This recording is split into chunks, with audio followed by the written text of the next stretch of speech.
A'udzu billahi minasyaitonir rajim. Bismillahirrahmanirrahim. Assalamualaikum warahmatullahi wabarakatuh.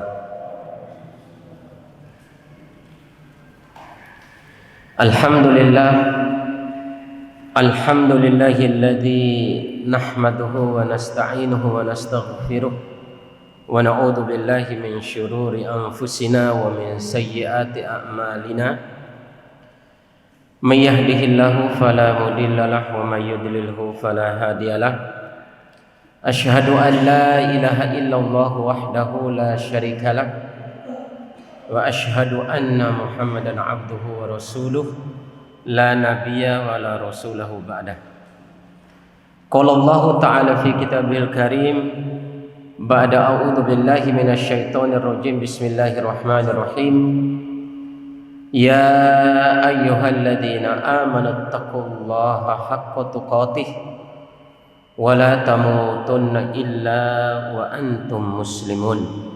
Wa qala ya ayyuhalladzina amanu taqullaha wa qulu qawlan sadida yuslih lakum a'malakum wa yaghfir lakum dhunubakum wa may yuti'illaha wa rasulahu faqad faza fawzan 'azima. Allahumma inna nas'aluka ilman nafi'an wa rizqan thayyiban wa amalan mutaqabbala. Allahumma inna nas'aluka ilman nafi'an wa na'udzu bika min ilmin la yanfa'. Allahumma rabbana zidna ilma warzuqna fahma, amin ya rabbal alamin.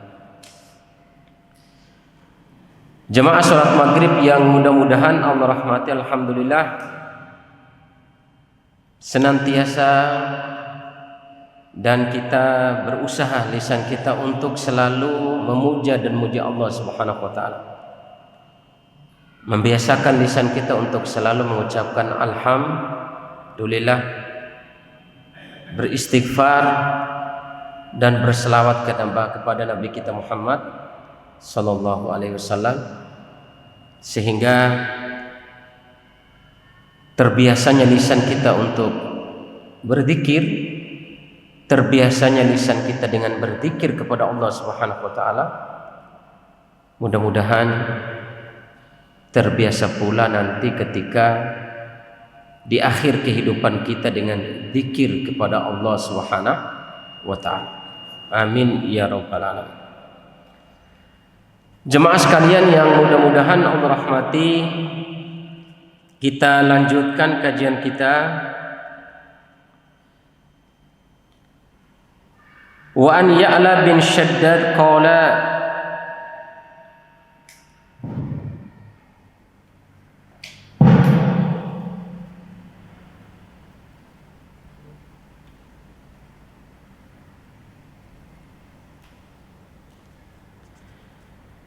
Wa an Ya'la bin Shaddad qala haddatsani Abi Shaddad bin Aus radhiyallahu anhu wa Ubadah bin Samit hadirun yusaddiquhu.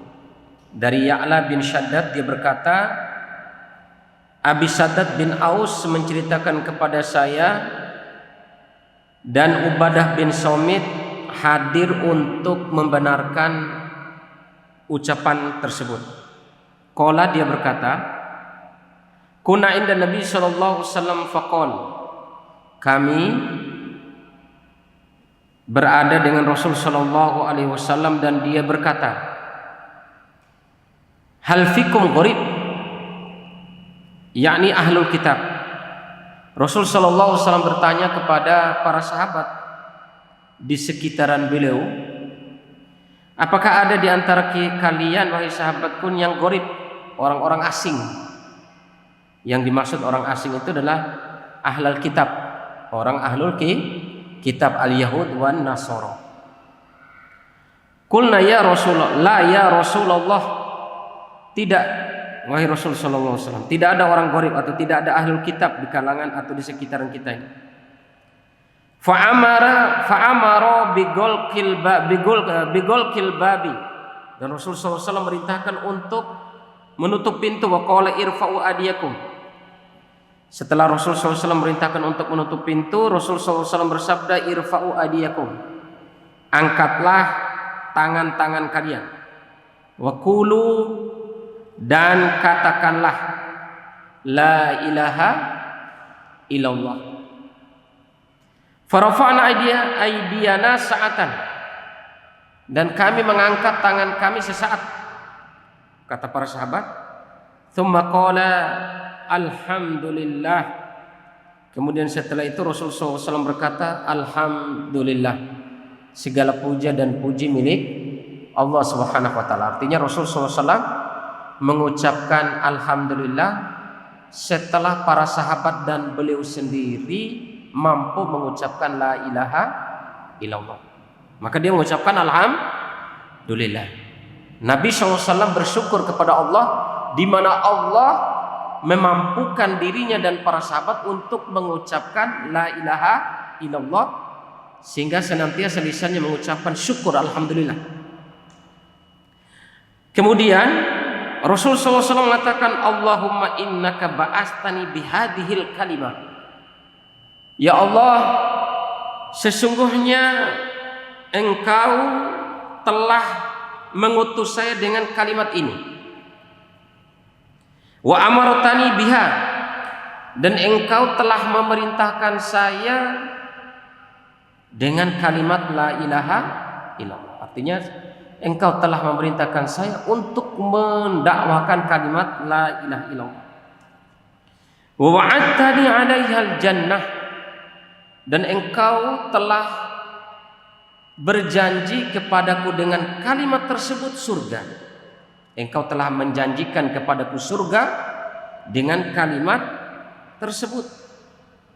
Wa anta la tukhliful mi'ad, dan Engkau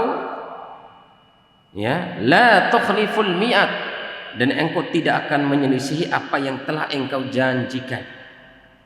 Tsumma qala, kemudian Rasulullah SAW setelah mengucapkan itu di hadapan para sahabat, Rasulullah SAW memberikan kesaksian di hadapan para sahabat, abshiru fa innallaha qad ghafara lakum. Ketahuilah para sahabat, bergembiralah kalian, sesungguhnya Allah Subhanahu wa taala telah mengampuni dosa kalian. Artinya setelah mengucapkan la ilaha illallah, setelah Rasulullah SAW mengucapkan la ilaha illallah dan memerintah para sahabat menutup pintu, tidak ada orang Yahudi kemudian mengangkat tangan sembari mengucapkan la ilaha illallah. Setelah selesai Rasulullah SAW mengatakan, bergembiralah kalian, sesungguhnya Allah telah mengampuni dosa kalian. Rawahu al-Imam Ahmad bi isnadin hasanin wa Tabrani wa ghairihima. Begitu juga al-Imam At-Tabrani dan selain daripada keduanya. Jemaah sekalian yang mudah-mudahan Allah rahmati, dalam hadis yang lain, wa an Abi Hurairah radhiyallahu anhu qala, dari Abu Hurairah radhiyallahu anhu dia berkata, qala Rasul sallallahu alaihi wasallam bersabda, jaddidu imanakum, perbaharuilah iman kalian. Jaddidu imanakum. Qila ya Rasulullah, sahabat bertanya, ya Rasulullah, wa kaifa nujaddidu imanana, bagaimana kami ini memperbaharui iman kami? Cara memperbaharui iman kami itu gimana? Setelah Engkau memerintahkan supaya kami selalu memperbaharui iman kami. Qala, Rasul sallallahu alaihi wasallam memberikan jawaban cara supaya kalian bisa memperbaharui iman kalian, aktsiru min qouli la ilaha illallah, perbanyaklah selalu mengucapkan la ilaha illallah. Jadi rawahu Ahmad wa Tabrani wa isnadu Ahmadin hasanun, dan sanad Ahmad ini hasan, baik, artinya boleh dipakai. Jadi cara memperbarui iman dengan selalu mengucapkan la ilaha illallah. Senantiasa mengucapkan la ilaha illallah, perbanyak mengucapkan la ilaha illallah. Hadis yang ketiga, yang selanjutnya. Wa an Abdullah radhiyallahu anhu wa an Amr radhiyallahu anhu qala sami'tu Rasul sallallahu alaihi wasallam yaqul inni la'alamu kalimatan la yaquluha 'abdun haqqan min qalbihi fayamutu ala dzalika illa harrama 'alan nar la ilaha illallah. Rasul sallallahu alaihi wasallam bersabda, sesungguhnya saya lebih mengetahui sebuah kalimat, tidaklah seseorang hamba mengucapkan kalimat tersebut dengan sebenar-benarnya di dalam hatinya, kemudian setelah mengucapkan kalimat itu dia mati, illa hurrima 'alan nar, melainkan Allah haramkan dia dari neraka Allah Subhanahu wa taala. Apa kalimat itu? La ilaha illallah. Jemaah sekalian yang mudah-mudahan Allah rahmati, ini pentingnya mengucapkan kalimat la ilaha illallah. Ada sebuah kisah yang sungguh sangat luar biasa juga di dalam buku Syiar A'lamun Nubala, tentang kisah bagaimana seseorang kaitan dengan kalimat la ilaha illallah ini benar-benar mempersembahkan ibadah, dan hanya ibadahnya itu yang mengetahui hanya Allah Subhanahu wa taala. Abdullah bin Mubarak ini ulama tabi'in, mujahid yang senantiasa tidak pernah alpa ketika berada di medan jihad, dan kaya, selalu menginfakkan hartanya di jalan Allah, terutama di jalan jihad fisabilillah. Tiba suatu saat dia umroh, dia haji dan umroh.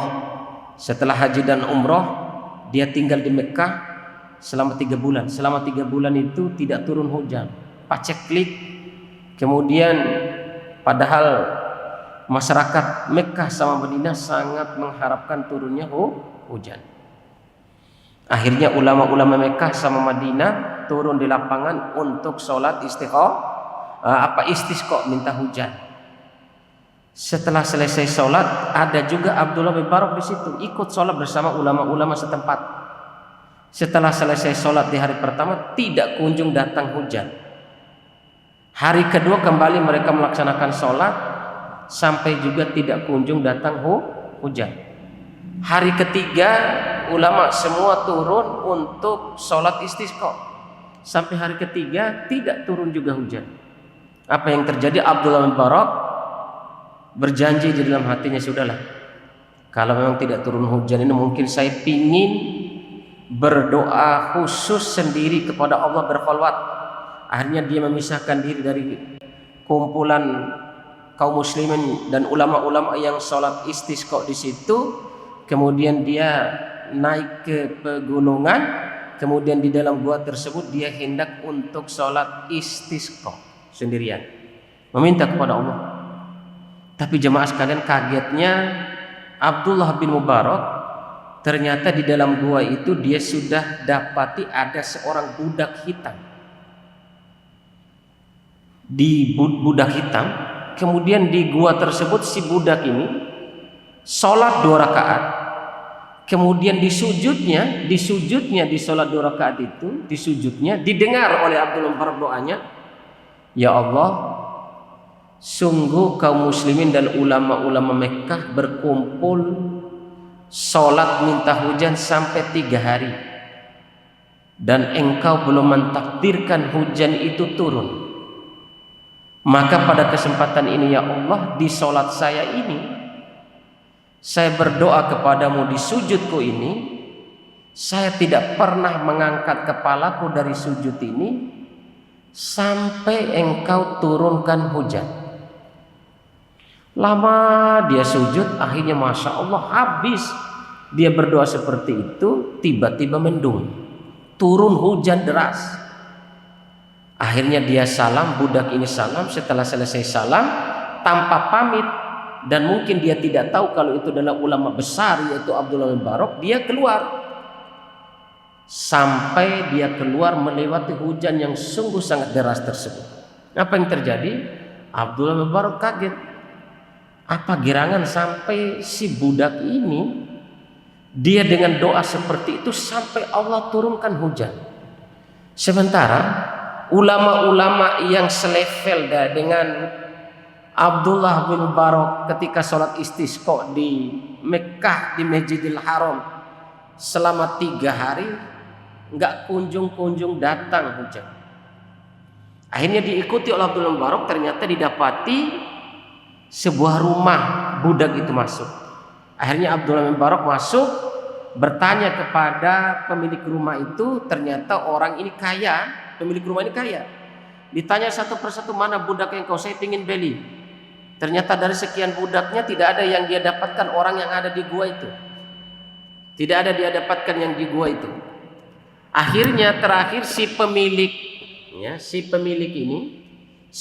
budak ini, juragan ini, Abdullah bin Mubarak bertanya, adakah budak yang lain selain dari budak-budak yang ada ini? Ada. Cuman budak saya ini pemalas, malas kerjanya. Kamu beli berapa dulu? Saya beli 20 dinar.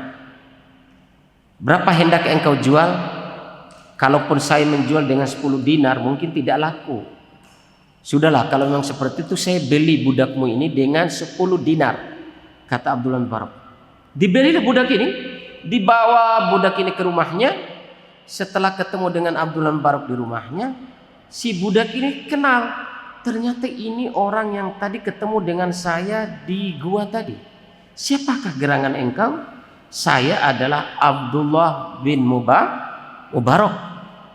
Ya Allah, dia merasa bersalah, merasa serba salah. Ternyata dia tidak menghormati Abdullah bin Mubarak ketika keluar dari gua tadi tanpa tegur sapa. Apa yang terjadi? Wahai syekh, wahai ulama, sungguh malu saya untuk bertemu dengan Anda.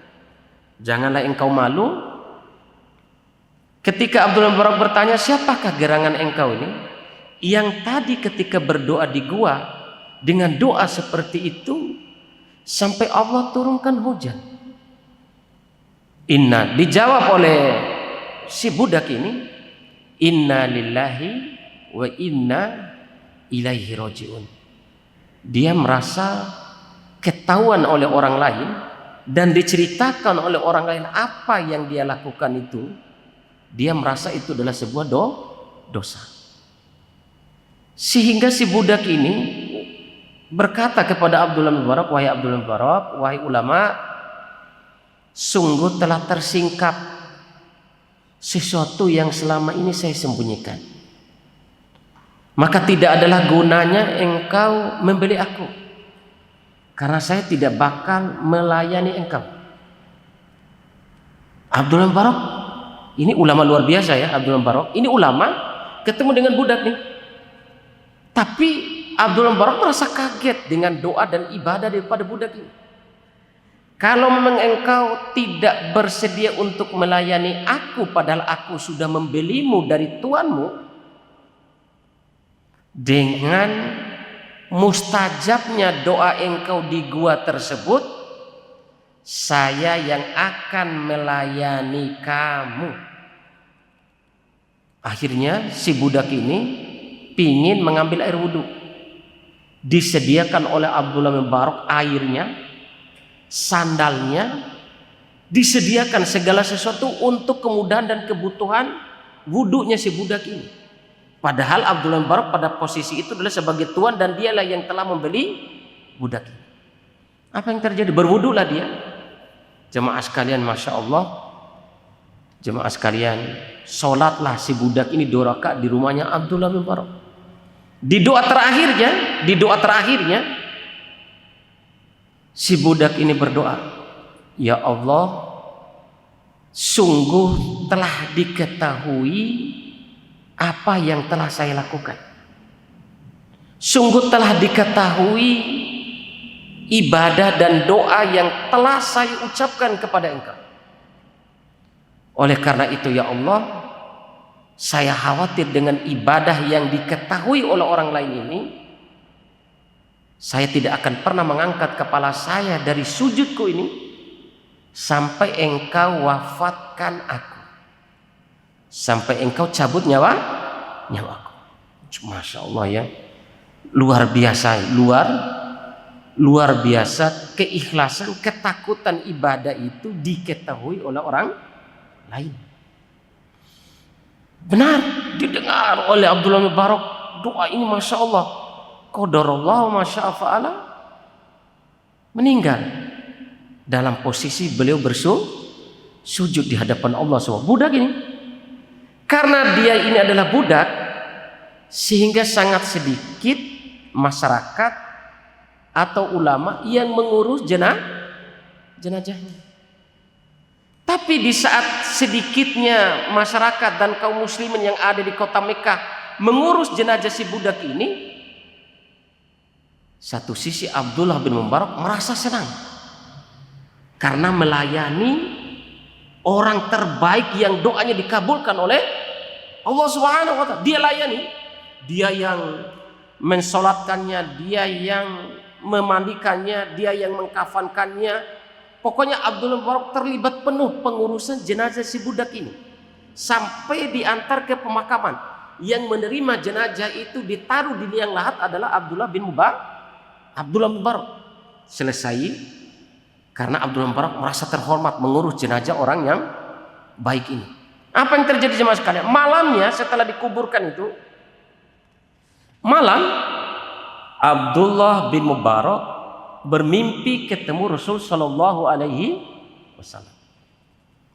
Kemudian Rasul Sallallahu Alaihi Wasallam memberikan salamun alaika ya Ibn al-Mubarak, keselamatan bagi engkau wahai Abdullah bin Mubarak, wa inni Rasulullah, dan saya adalah Rasulullah Sallallahu Alaihi Wasallam.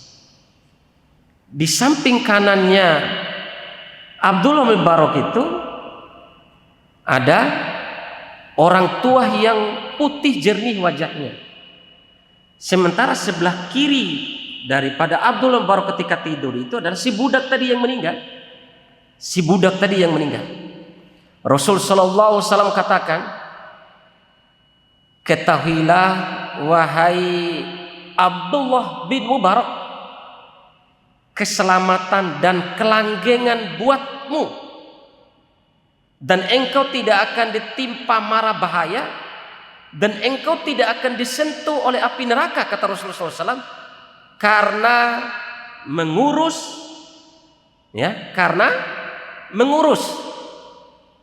kekasihku. Dan dia menunjuk budak tadi. Dia, budak ini adalah kekasihku wahai Abdullah bin Mubarak. Sementara orang tua yang ada di samping kananmu itu adalah kekasih daripada Nabi Ibrahim alaihissalam. Merasa, kemudian Rasulullah SAW, Abdullah bin Mubarak bertanya kepada Rasulullah SAW, ya Rasulullah, ahada khaliluka, apakah ini kekasihmu ya Rasulullah? Iya, kekasihku di dunia dan kekasihku di surgaku nanti. Masya Allah, kaget Abdullah bin Mubarak. Ya, saking senangnya dia mengurus jenazah si budak tadi, sampai dijamin oleh Rasulullah SAW di dalam mimpi tersebut, engkau tidak akan ditemui di dalam dirimu mara bahaya dan yang lainnya, dan engkau akan dimasukkan ke dalam, engkau tidak akan disentuh oleh api neraka. Jemaah sekalian yang mudah-mudahan Allah rahmati, ini ketakutan para sahabat ketika mereka mengimplementasikan kalimat la ilaha illallah. Ya, ada mungkin sebuah kisah yang pernah saya sampaikan dulu ketika tausiah subuh. Ada namanya seorang sahabat Sa'labah bin Abdurrahman.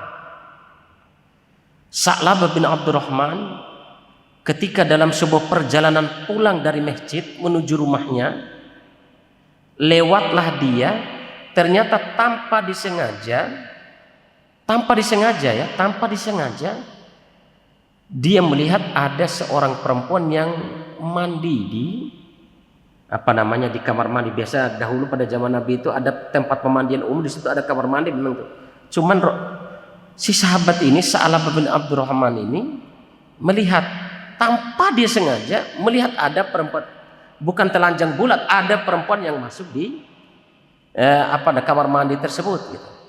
Jemaah sekalian yang mudah-mudahan Allah rahmati, apa yang dilakukan oleh Sa'labah bin Abdurrahman ini, dia merasa berdosa hanya sekilas melihat perempuan yang tanpa dia sengaja melihatnya ketika dia mandi, masuk kamar mandi. Apa yang terjadi? Ya Allah, sungguh saya takut ya Allah, Engkau menimpakan adab kepadaku karena barusan aku melihat wanita yang bukan muhrimku mandi. Ya. Akhirnya jemaah sekalian yang mudah-mudahan Allah rahmati, dia pergi ke sebuah perbukitan gunung. Ketika dia bersama dengan pengembala-pengembala kambing yang lain di malam hari, dia datang sambil menutup kepalanya, dia berucap, ya Allah, cabutlah nyawaku dan cabik-cabiklah anggota badanku. Sungguh hari penantian itu sungguh sangat menakutkan. Cabut nyawaku, cabik-cabik badanku sebagai tebusan supaya saya ini tidak tidak dibalas atau diganjar dosanya ketika di yaumil akhir. Dia minta dimatikan cepat dan dicabik-cabik badannya.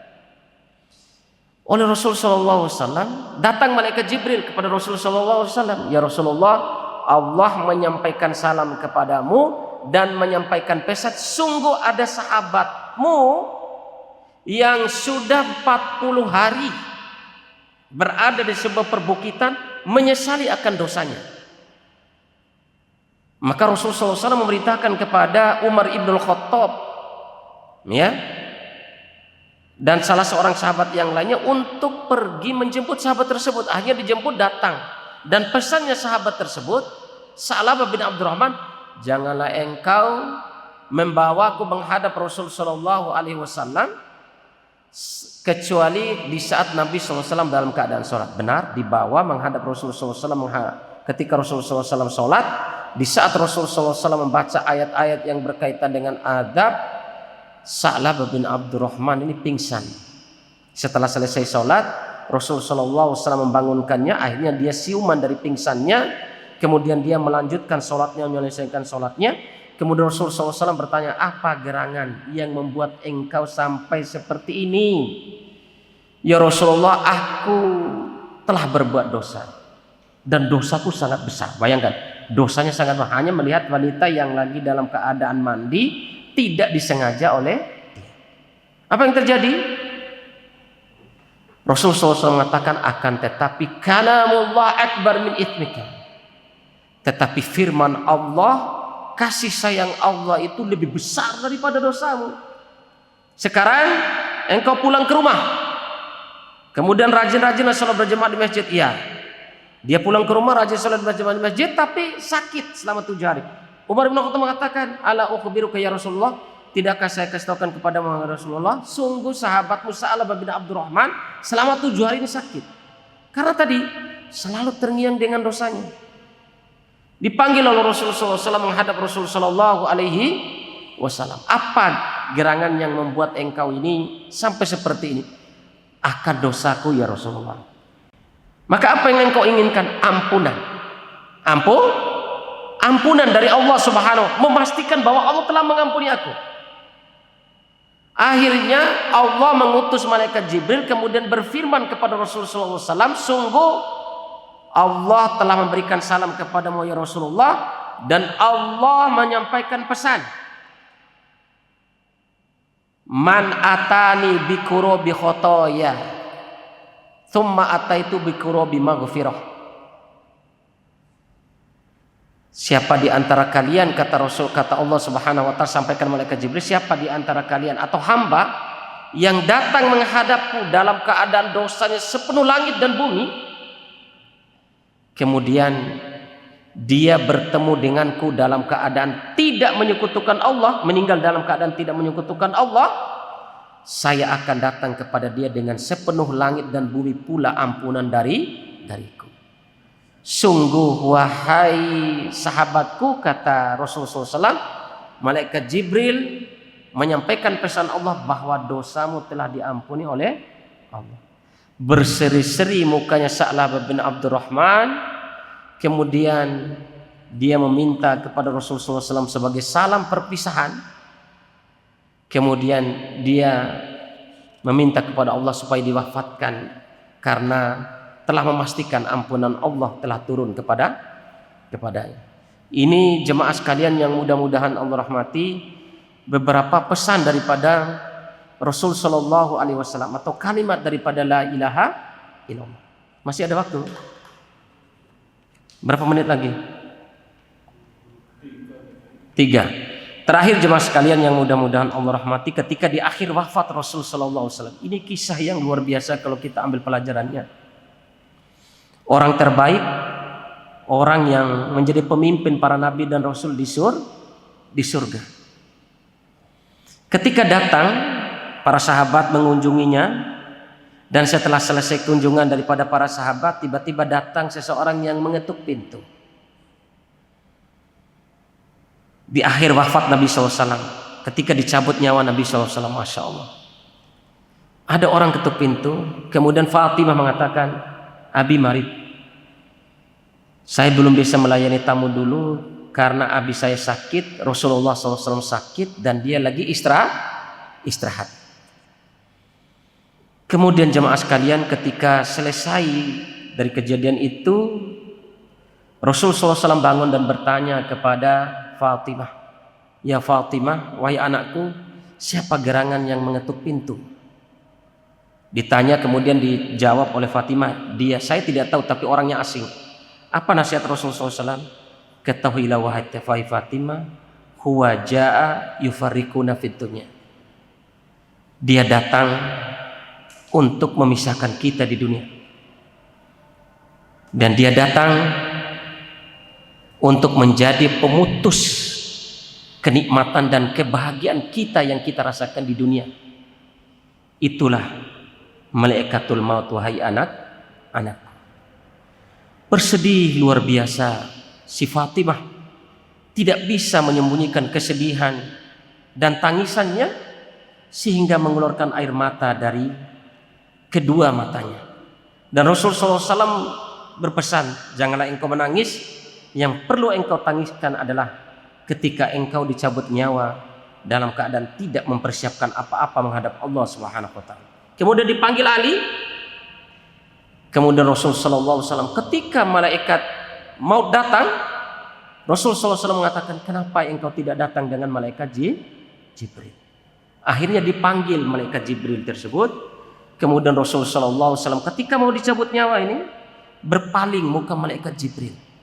Wahai malaikat Jibril, kenapa engkau tidak sanggup melihat diriku? Apa engkau malu melihat diriku? Siapa yang sanggup melihat kekasih Allah dalam keadaan dicabut nyawanya? Rasulullah SAW ketika dicabut nyawa, wahai malaikat Jibril, sungguh sakit pencabutan nyawa ini, sungguh sakit. Kemudian ketika nyawanya mau dicabut itu, dia berpesan kepada Ali, wahai Ali, sini. Diperdengarkanlah telinganya Ali itu di mulut Rasulullah SAW. Ausoka bis-shalah wa mimma malakat aimanikum. Saya nasihatkan kepada kalian untuk menjaga sholat kalian dan menjaga orang-orang yang terlemah di antara kalian. Jangan mendolimi orang-orang yang lemah. Jagalah orang-orang yang lemah di antara kalian. Subhanallah. Ternyata nasihat terakhirnya jaga sholat. Jemaah sekalian yang mudah-mudahan Allah rahmati, mudah-mudahan ini yang bisa saya sampaikan bermanfaat terutama pribadi saya dan antum sekalian. Kita tutup dengan doa kafaratul majlis. Subhanaka Allahumma wa bihamdika asyhadu an la ilaha illa anta astaghfiruka wa atubu ilaik. Subhana rabbika rabbil izzati amma yasifun. Wassalamun alal mursalin alhamdulillahi rabbil alamin. Wassalamualaikum warahmatullahi wabarakatuh. Bismillah.